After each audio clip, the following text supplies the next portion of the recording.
Welcome. Today what we're going to be doing is basically going through the presentation as if you're delivering it to a customer. I felt this would be a really good way for you to understand the services, anticipate questions, know what specific key points you're going to want to get across to the customer. So that's what we'll be doing today. We're going to do it in two different segments. The first thing we're going to do is I'll present to you a very basic, informative presentation about virtual guarding and hosted managed access control. Following after that, what we'll do is go through some of the resources we have available to you and talk about how to use those tools when you're in a sales discussion with a customer. So again, thank you for your time. Let's go ahead and get started. So the first thing you're seeing is a PowerPoint remote monitoring services. This is the same type of presentation we'll give for your first webinar. This is the thing you use to introduce managed security services to your clients. So the first thing you'll want to do, we'll brand it, as you can see in the bottom corner here. We'll put your logo on it. And the first thing we'll do is put your company information here. Usually we'll talk a little bit about when you were founded, something maybe about your culture or your ethics, or maybe you have a mission and a vision or something like that that really makes it yours. We'll talk about, the markets you serve, any vertical markets that you specialize in, any specific disciplines or areas of expertise that we need to communicate. Then we'll talk about the monitoring center and just show some pictures and explain how we utilize the best-in-breed monitoring center. Sometimes our dealers choose to have more or less of this type of information in their presentations.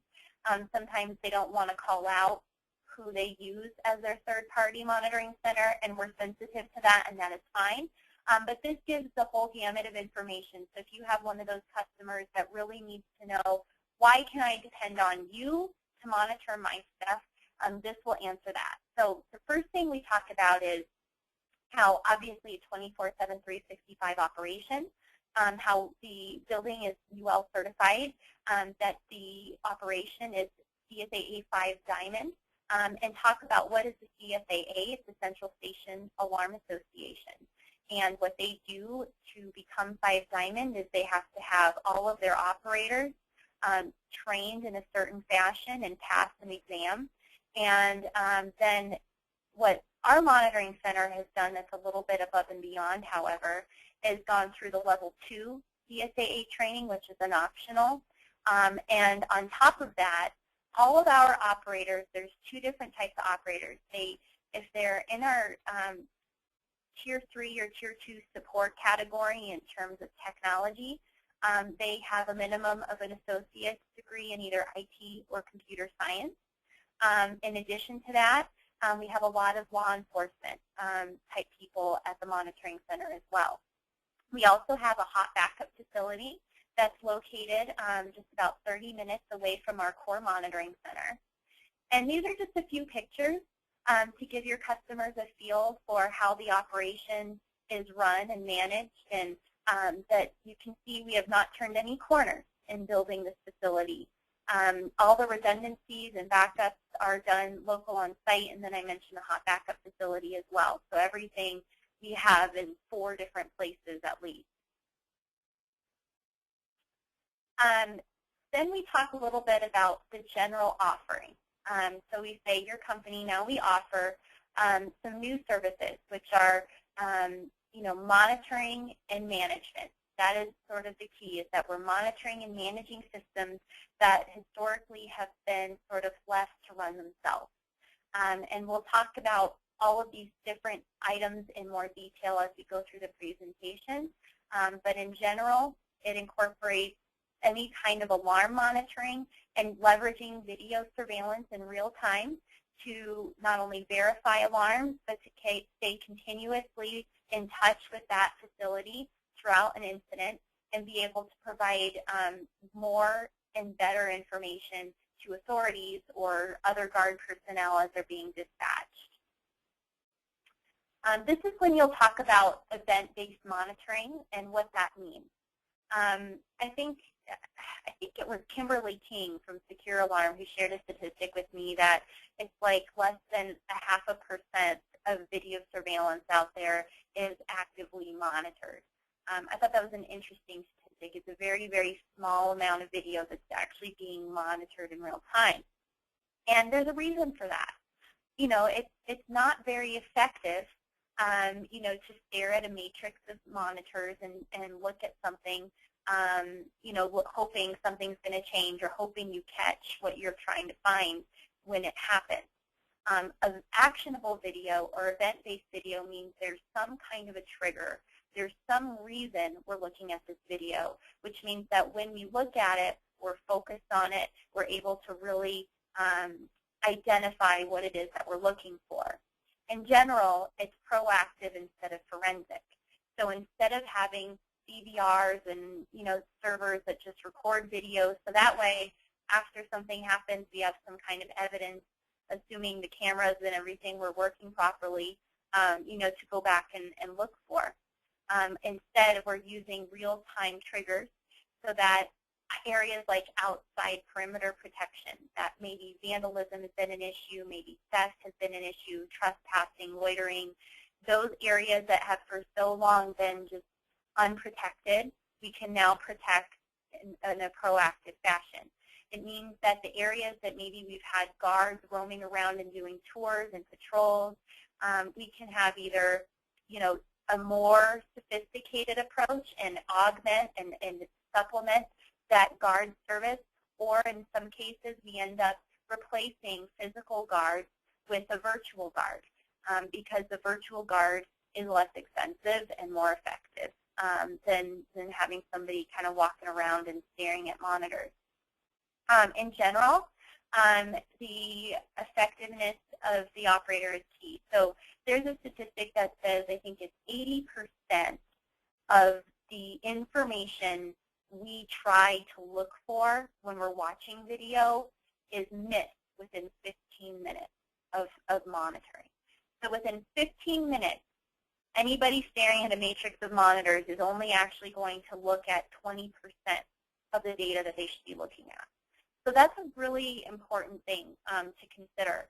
In addition, security guards cost for one guard 3 shifts per day, 365 days per year. So one guard all the time around the clock is about $175,000 to the end user. That is a significant cost. And if you have customers that know maybe they have just 2 shifts or maybe they have just 1 shift even, but if they're paying somebody, whether to sit in a booth and monitor a gate or they're paying somebody to walk around and do patrols, I mean, it's expensive. So in a lot of cases, you can come to the table with a cost savings ROI. So here are a couple of examples, and these video clips are available for you all to use. Actionable video, again, I said, is triggered by something. So the types of things that might trigger would be video analytics, perhaps motion detection, perhaps infrared. It could also be general alarm inputs, maybe door contact, you know, things like that that would typically plug in to an alarm panel or a DVR. And we can also do things with voice over IP.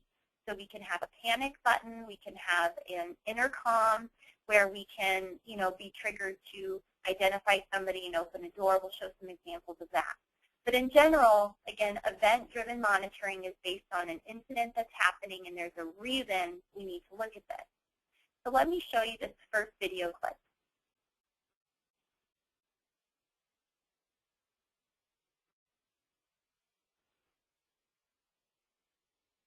This is a parking garage that we monitor. The reason we monitor this area is because the facility that occupies, or excuse me, the business that occupies this facility handles organ transplants. So they transport organs from from dead people to living people who need them. And so they've had some incidents in the past of their delivery drivers, you know, being followed and you know, feeling unsafe.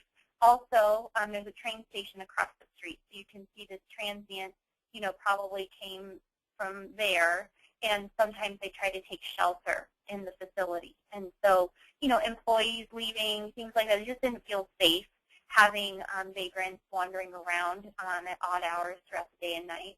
So we monitor this facility for kind of anything that's happening. In general, we use a lot of video motion detection because it is a rather controlled environment. There were a few areas, however, where we did have to install some analytics to make sure that we were ignoring the things that didn't matter as much. But basically in this case, you can see that the person was first seen in this field of view right here, and then we initiated an audio announcement. On the left-hand side of my screen, you'll notice there's an audit trail. This audit trail is available to you and your customers after an incident occurred, and everything is time-stamped. All of the video and audio we record and keep for 6 months, even at the monitoring center. So what's great is that all these reports and everything we can download in exactly this kind of format and have it available either on a disk or on an FTP site that they could go and pull down from the internet. So it's a really nice way for them to get the information when they need it and have that forensic evidence go out and use.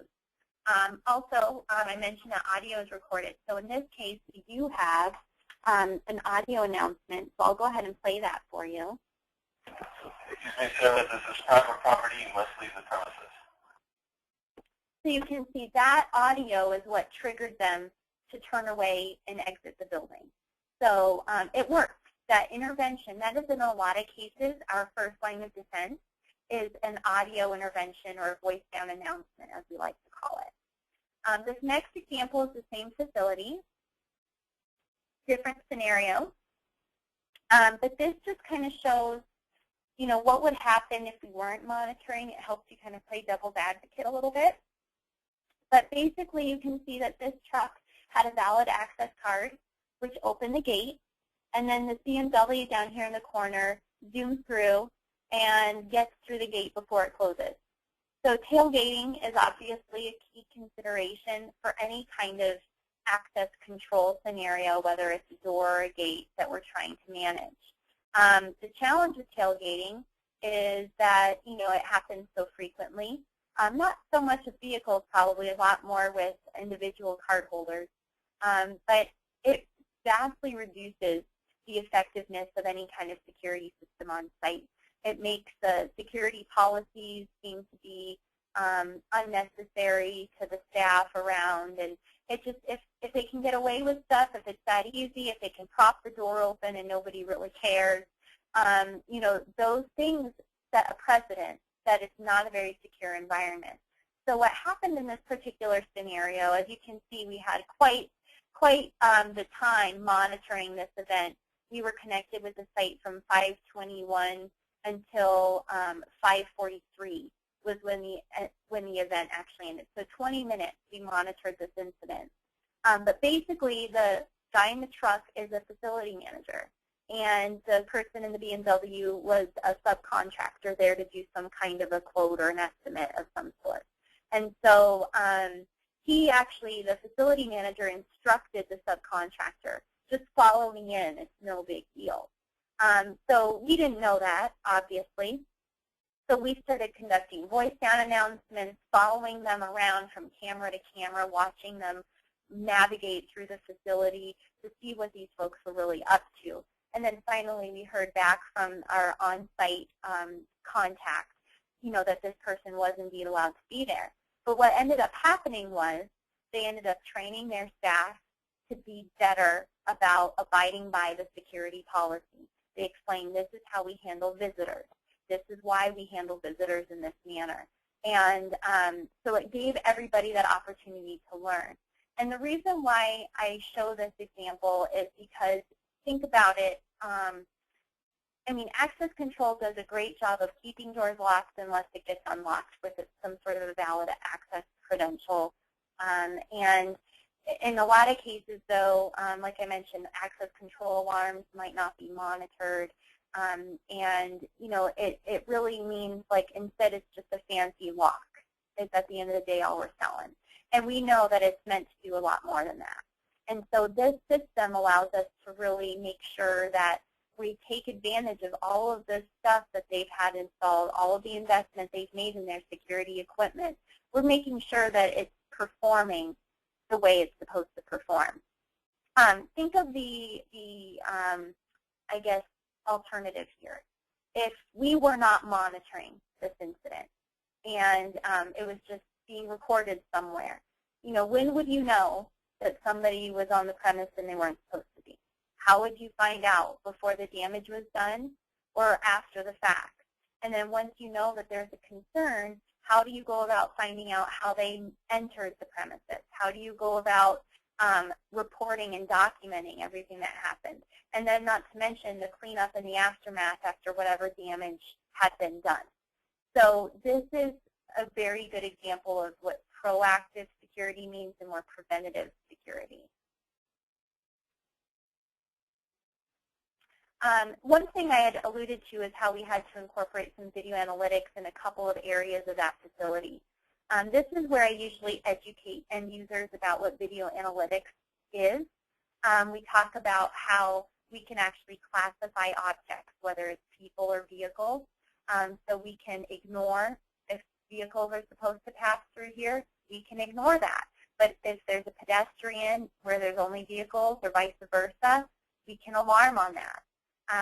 Say, for example, within the field of view, there's just a small area that's really of concern. And so we want to just manage a region of interest and monitor a region of interest.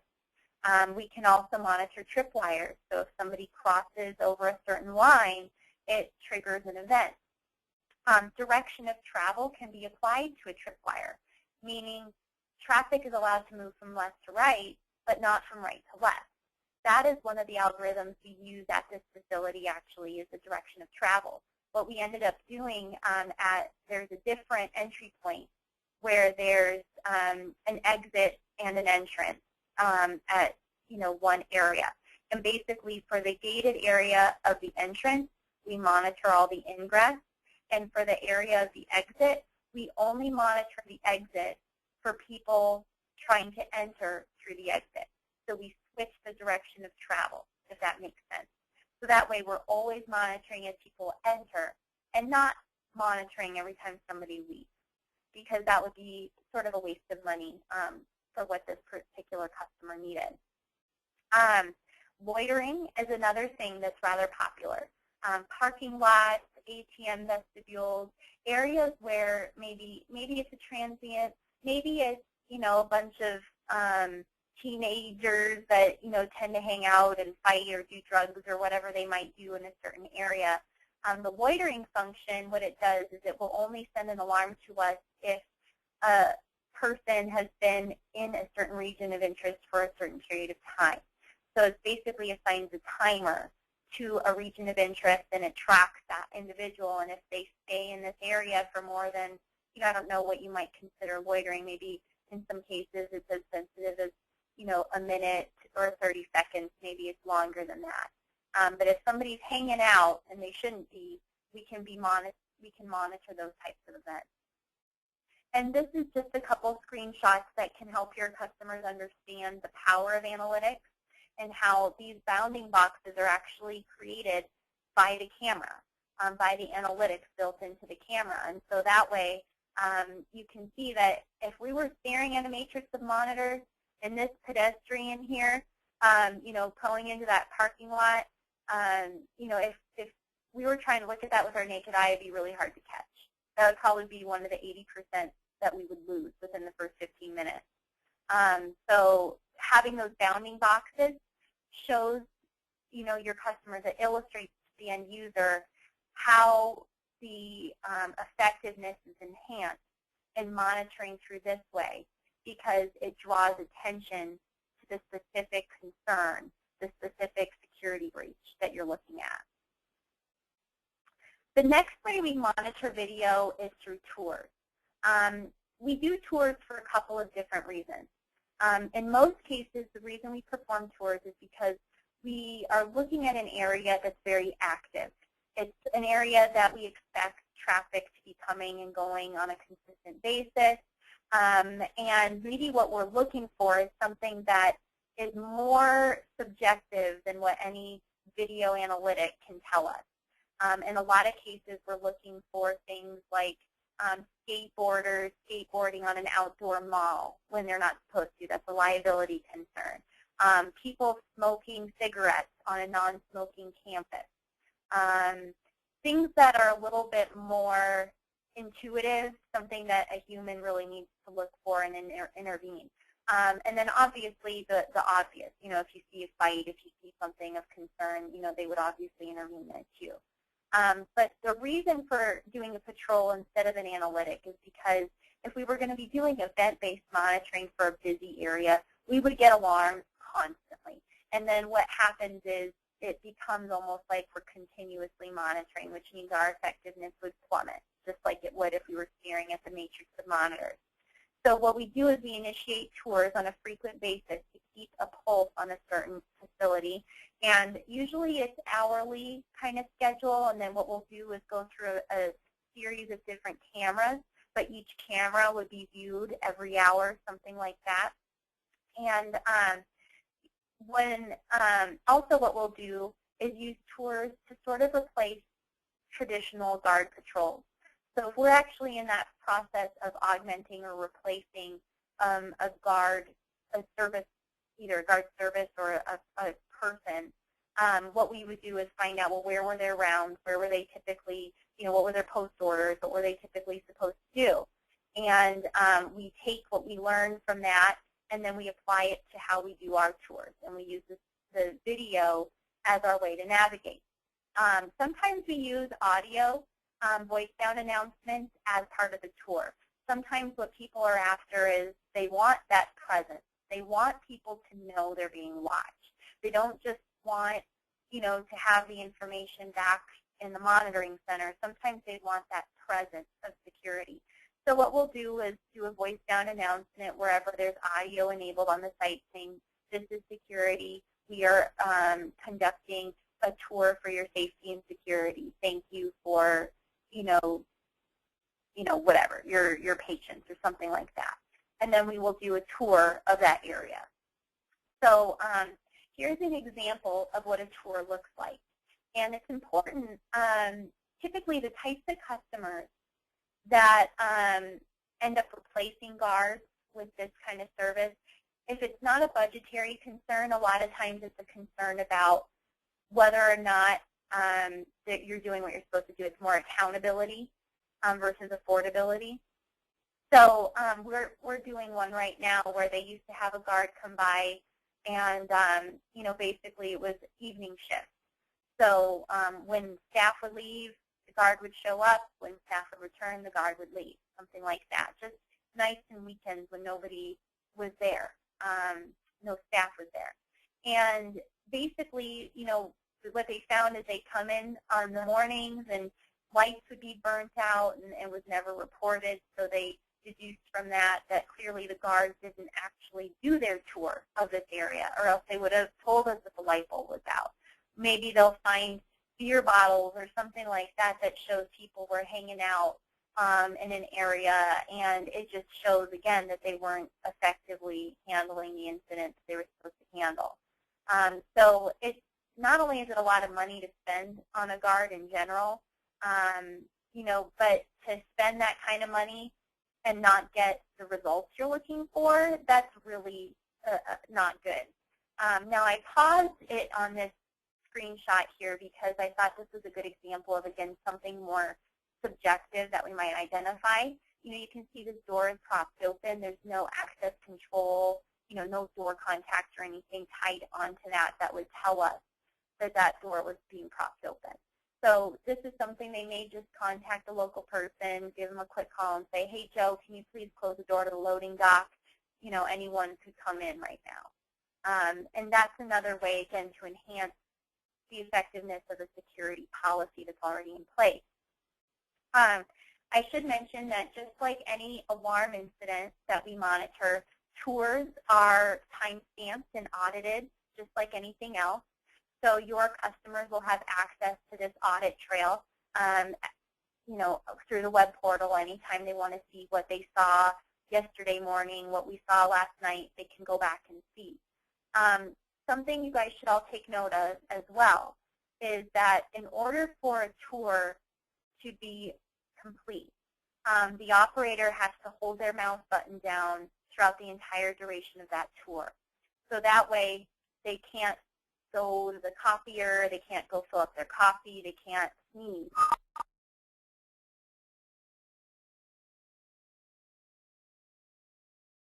That accountability. They know if they got to this last piece that says tour completed, that that operator was there looking at the video the whole time. A video chaperone is the process of escorting somebody from point A to point B. Similar to that example of the parking garage, I like to use sort of a devil's advocate play when I'm explaining this one. If a customer, just even if they had some video recording this, if this person was jumped or had some kind of issue, maybe an abduction, whatever it might be, as they were leaving, who would know about it and when? How long would it take before their family members got concerned? How long would it take before police would get involved? How long would it take before somebody's back at the office the next morning that could look at a report or look at the video on the DVR and identify, what time they left the building that night and see if anything happened? Everything we do in this virtual guard setting is about response, and it's all about a timely and effective response. So the key is that we want them to see how having real-time eyes on the scene can make them more safe and secure. A video audit is the same thing as a tour, but basically we do it on sort of an as-needed basis. So in this particular scenario, it's a property manager. This is a facility that they're trying to get rented out. They had a bunch of trash piled up in this area from the previous tenant, and they wanted to make sure that the trash had been removed and there was nothing of concern in the facility so they could come and do a showing. So instead of having to drive to the facility and see what it looked like and make sure everything got done, they made one quick phone call to the monitoring center. Hey, can you take a look at this site for me, make sure it looks presentable? Okay, it does. Great. Schedule the showing. So that's an example of what a video audit would do. And the last thing that's become quite a bit more popular as of late is a virtual doorman type solution. If you think about what a doorman does, they basically make sure people are authorized before entering a certain area. They might, handle package deliveries. If somebody needs help in the lobby, maybe they're waiting for somebody, they're concerned they're not here, they're not showing up, they want to talk to somebody about it, they can have some sort of assistance. We can do that, whether it's in a lobby or in a booth next to a gate. We can have an intercom button that end users would press that would get the monitoring center 24/7. They could say, hi, I'm Joe, I'm here to see Mary. We can double check that they're on the list, and we can open the door. If they are already sort of a pre-authorized person, like a staff member that's forgotten it, like in this case, he forgot his access credential and he wanted to enter the building, we can store a list of JPEG images and compare what we see, as far as a headshot to what we see on the video, and authenticate through some sort of a passcode system as well. And so we can make it so whether it's a commercial high-rise or it's an office building, or maybe it's a residential apartment high-rise, or if it's a delivery terminal or a gated community. Basically, we just handle getting that request to enter and make sure they're eligible to enter, and then we open up that point of entry that they're trying to get through.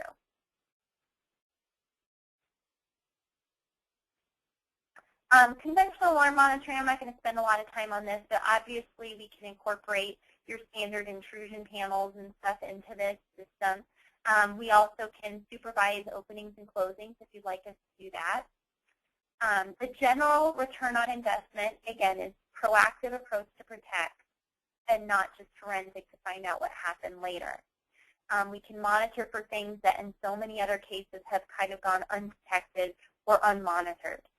You know, like the guys that invest in an access control system and don't end up using, you know, all of the feature sets that come along with it. They can get more for their money with the initial security investment they make by having it managed by professionals. And the reporting, I'm sure you guys already could connect the dots as to how valuable that is. So that's the gist of virtual guarding. We do have a couple slides here on hosted access control, so I'll just touch on it really quickly before we dive into the next part of our presentation.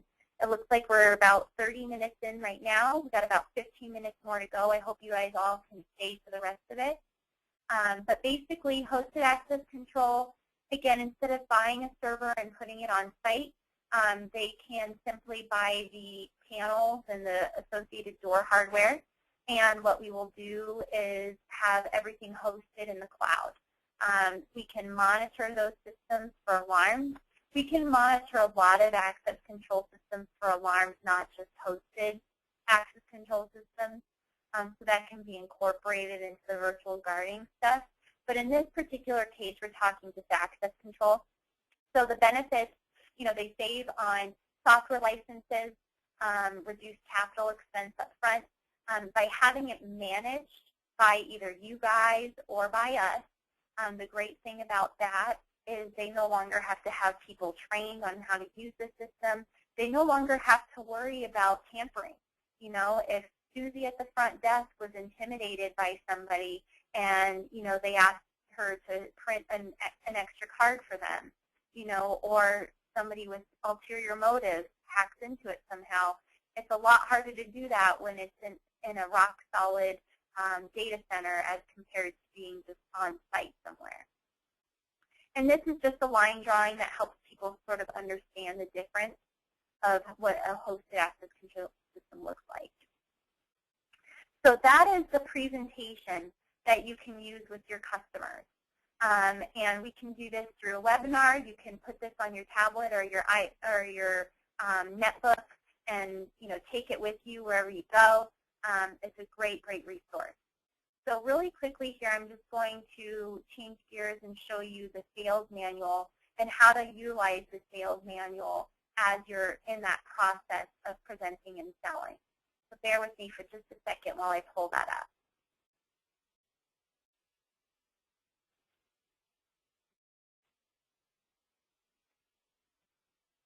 Okay, so this sales manual provides you guys with a step-by-step list of things to do in that sales process. So once you've had that chance to briefly educate your customer on what we're able to do for them, you create a little sales manual for them. So you print one of these out for each of your customers. You fill in their information, you fill in your name, and then down here is where you'll start the checklist of things that you'll go through to make sure that you get all of the stuff that you need from your customer. And it walks you through page by page. These are the questions you want to ask your customers as you're conducting the interview.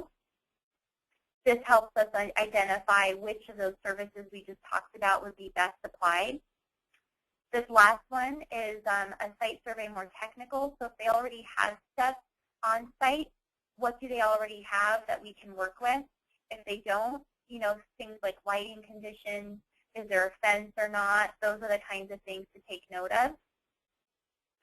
A needs assessment, and this is something that we'll train you guys on how to utilize, but this helps you identify what their priorities are.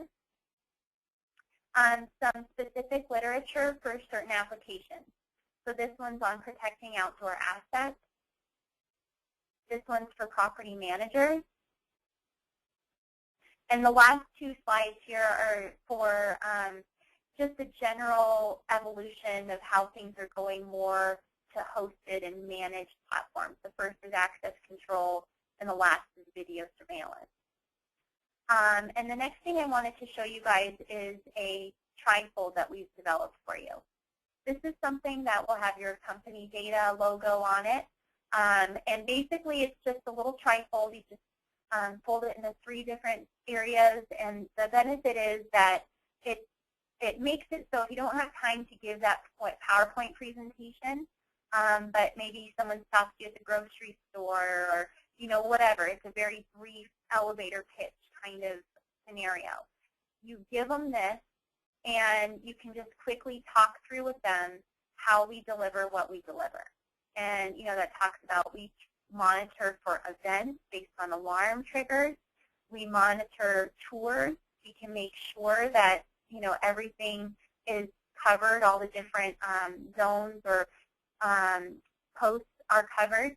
We can handle the ingress of a doorway or a gate. We can make sure that people are safe exiting the building. And then last but not least, we'll talk about this in a future training, but is a monthly payment option and having project financing tied to it, so we can give them all the equipment, all of the installation, all of the monitoring and maintenance for just a monthly payment. And then it's easy to budget, it's easy to expect what it's going to cost this year, next year, the year after that, and they can always expand their system as well. And it really simplifies the sale of ongoing services as compared to sort of your traditional project sale. So with that, I just wanted to thank you all for your time today. I know last week we talked about the 411 program, which is our marketing communication initiative, and those will start going out next week. So if you are ready to start generating leads for yourselves in this area, what we need to do is get your contact list put together. If I don't already have your logo, I need to get your logo so we can get your materials developed. And we'll initiate a weekly email blast, a monthly webinar, and a monthly print newsletter to send to your customer base. So the clock is ticking. You'll receive some more information about how to get enrolled for the February rollout of that program. But in the meantime, if you have any questions, don't hesitate to reply to any of your webinar emails. Those all come back to me. Or feel free to give us a call at 877-421-6963. Again, that's 877-421-6963. Thank you all again for your time today. I appreciate your patience and look forward to talking with you again at the very latest by next week. Bye-bye.